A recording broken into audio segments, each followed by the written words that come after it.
In today's video, I'm going to teach you how to change ownership of a sheet in Smartsheet.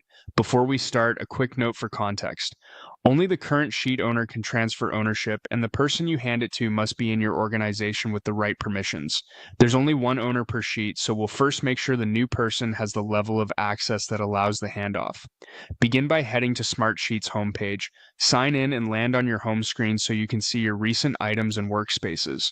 From here, open the specific sheet whose ownership you want to transfer. It's best to have the sheet fully loaded so you can immediately access its sharing controls.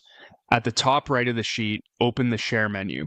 This is the central place for managing who has access and what they can do. In the sharing window, switch to the workspace option if you're managing permissions where the sheet lives at the workspace level. This keeps access consistent and prevents surprises later, especially if multiple items are tied to the same team or project space. Now add the person who will become the new owner. You can search by name, email, or a group if your organization uses Smartsheet groups. As you type, select the correct contact from the suggestions so you don't accidentally invite the wrong person. If your company has multiple domains, double-check you're choosing the right one to ensure licensing and plan rules line up. By default, Smartsheet often suggests editor permissions. Click the permission drop-down that says editor and change it to admin.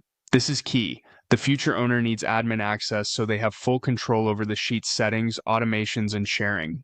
Admins can do almost everything an owner can, which prepares the account to receive ownership cleanly.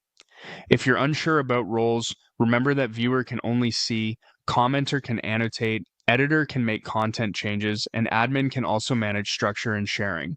With the right person added and their permissions set to admin, click Share to confirm. Smartsheet sends them an invitation and updates the access list. Give it a moment if needed. You should see them in the sharing panel with admin next to their name. From the same sharing area, you complete the ownership change once everything matches your organization's requirements and the person is properly added. That's it. Navigating to the sheet, opening Share, targeting the workspace if appropriate, adding the person, promoting them to admin, and sharing sets up a smooth ownership transfer. Thanks for watching and keep your team aligned by updating access as your projects evolve.